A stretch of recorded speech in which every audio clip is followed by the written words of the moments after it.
Sziasztok! Ebben a videóban különböző szempontok mentén megvizsgáljuk az eltéréseket két nagyon népszerű játék, a homályrév, illetve a homályrév az oroszlánfalka között. Ha azon morfondíroztok, hogy melyik játékba érdemes belekezdeni, melyikbe érdemes beruházni a kettő közül, akkor ez a videó segítséget nyújthat nektek, hogy melyik számotokra a megfelelőbb választás.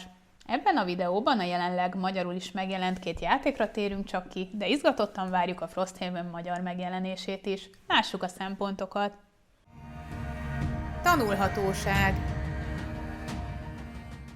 Az oroszlánfalka esetén jóval kevesebb befektetett tanulás után el lehet kezdeni az első játékot, hiszen játékról játékra tanítja, ismerteti az újabbnál újabb szabályokat, fokozatosan bevezetve minket a játék mechanikájába. Az első játékba a bevezetőnek köszönhetően már 12 oldal szabály elolvasása után belekezdhetünk.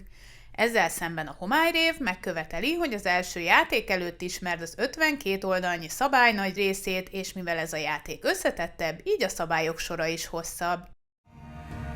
Történet. Ebben a Legacy típusú ameri játékban természetesen történet is kíséri kalandjainkat. A homályrévben sokkal színesebb, több és véleményem szerint érdekesebb történettel találkozhatunk, mint az oroszlánfalka esetén. Emellett a döntéseinknek is sokkal jelentősebb a súlya a homályrévben, illetve az oroszlánfalka története sokkal lineárisabb. Komplexitás.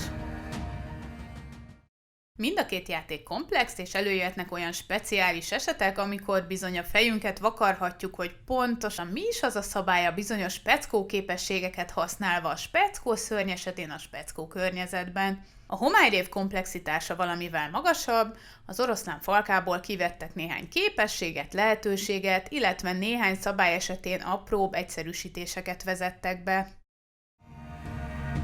Újrajátszhatóság.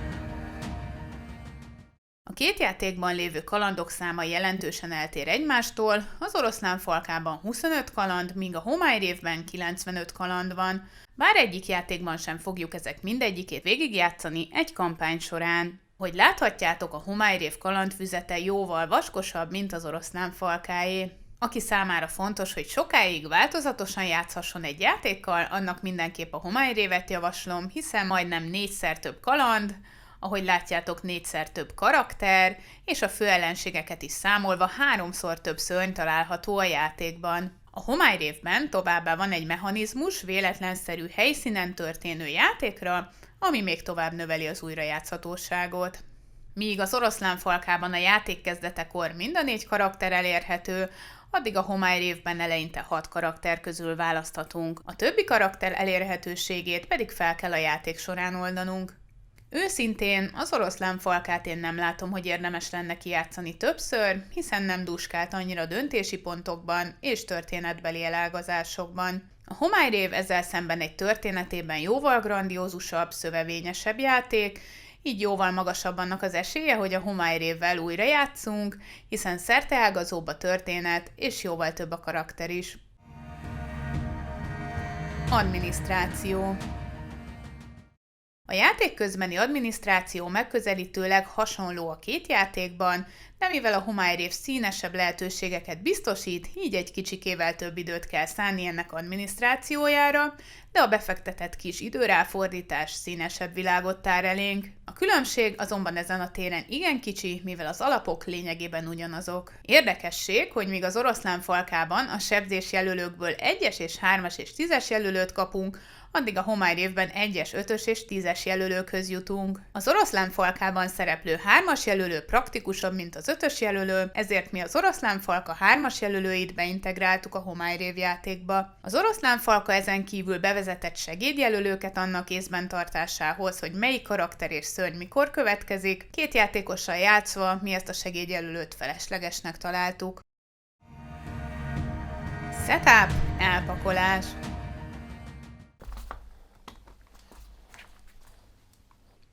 Ez kereken 8 kiló. A homályrév óriási, punchboard nélkül is 8 kilós dobozának áttekinthetősége egyfajta rémálom. Ugyan használ dobozokat, néhány rekeszt is találunk, de a térkép összeállításához szükséges elemek egymás hegyén hátán csúszkálnak, a kártyákra is gondosan ügyelnünk kell, hogy éppen mi van a birtokunkban.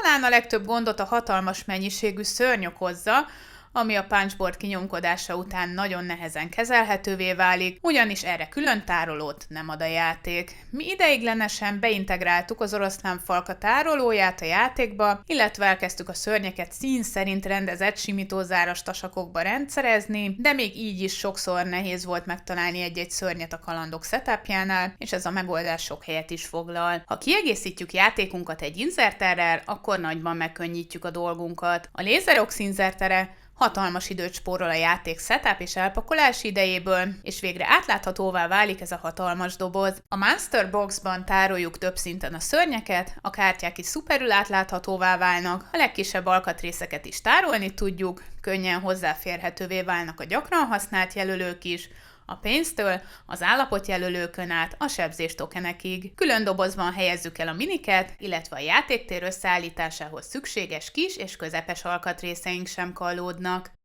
Az inzerter használatával ennyi simítózáras tasak szabadult fel. Az oroszlánfalka jóval kevesebb játékalkatrésszel rendelkezik, sőt, itt még arra is gondoltak a játékkészítői a homályrévvel ellentétben, hogy a legkisebb tokenekhez kapjunk egy műanyag fedéllel ellátott kis tárolót, ami sokat segít. A térképelemek és pályaelemek helyett a pályákat spirálfüzetekből állítjuk össze, így ez a játék sokkal kis kompaktabb és sokkal jobban átlátható, és a setup és elpakolási idő is jóval kevesebb. Időigény. Az első játék elkezdéséhez szükséges tanulási idő jóval kevesebb az oroszlánfalkában, hiszen a szabályismereti belépési küszöb alacsonyabb, mivel játékról játékra tanít a szabály.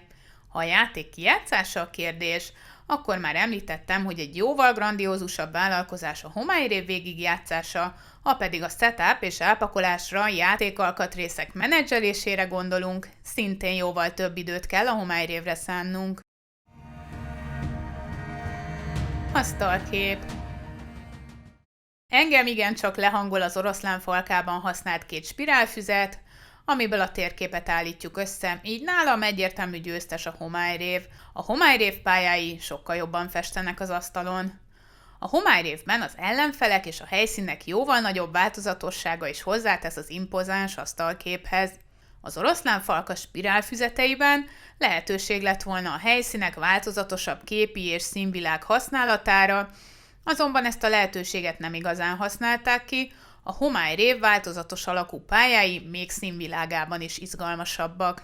Az alkatrészek minősége, kinézete a két játékban hasonló, apróbb eltéréseket találunk csak. Például az elemi erők jelölői a homályrévben fából vannak, az oroszlánfalkában pedig papírból. Az oroszlánfalkát viszont izgalmassá teszik a karakterek figurái mellé járó meglepetés minik. Játékélmény.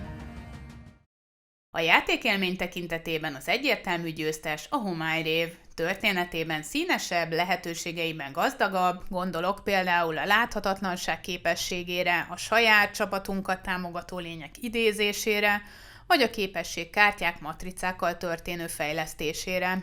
Itt megemlítem, hogy az oroszlánfalka karaktereit is beintegrálhatjuk a homályrévbe, ebben az esetben ezek képességeire is kerülhetnek fejlesztésmatricák, de az oroszlánfalka játékban erre nincs lehetőség. A homályrévben a jóval szebb asztalkép, illetve a karakterek, szörnyek, tárgyak, helyszínek, képességek, események változatossága is emeli a játékélményt.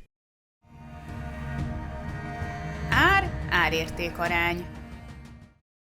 A homályrév ára majdnem 2,5-szerese az oroszlánfalka árának, azonban árérték arányban mindenképp a homályrév teljesít jobban, hiszen a játék gazdagsága és a jobb játékélmény jóval többet ad, mint amekkora az árkülönbség a két játék között. Természetesen, ha az a fő szempontunk viszont, hogy a homályrév játékélményt a lehető legkisebb anyagi befektetéssel próbáljuk ki, akkor az oroszlánfalka jó választás lehet, de ne felejtsük, hogy egy szűkebb világ tárul elénk. Konklúzió. Ha az a kérdés, hogy a két játék közül melyiket venném meg a mai szememmel, akkor én kihagytam volna az oroszlánfalkát, és az arra a játékra szánt időt a jóval gazdagabb világú homályrévbe fektettem volna. A homályrévet azoknak ajánlom, akik hajlandóak jóval több időt és jóval több pénzt befektetni, össze tudnak hozni hosszú távon egy tényleg egymás felé elkötelezett csapatot, és egy komplex, színes, érdekes, izgalmas kalandot keresnek. Az oroszlánfalka viszont azoknak lehet jó választás, akik egy alacsonyabb árküszöbű játékot keresnek, nem szeretnének bíbelődni a hosszas szabálytanulással, és a játékalkatrészek átláthatatlan pakolgatásával, illetve elegendő számukra egy egyszerűbb, rövidebb történet megismerése. Szeretnék még arra is kitérni, hogy érdemes-e mind a két játékot beszerezni.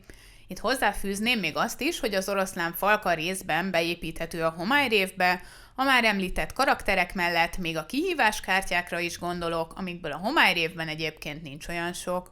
A homályrév után az oroszlánfalka sok szempontból visszalépés. Ha valaki viszont nagyon szeret minden elérhető küldetést megcsinálni, nagyon szeret valamit többiről hegyire kijátszani, gyűjt mindent, ami az adott univerzumon belül elérhető, hajtja a kíváncsisága, annál el tudom képzelni, hogy beszerezni az oroszlánfalkát a homályrév után. Aki viszont az oroszlánfalkát ismeri meg először, ott jóval valószínűbb, hogy kedvet kap, és nem áll meg az oroszlánfalkánál, ha tetszett neki a játék.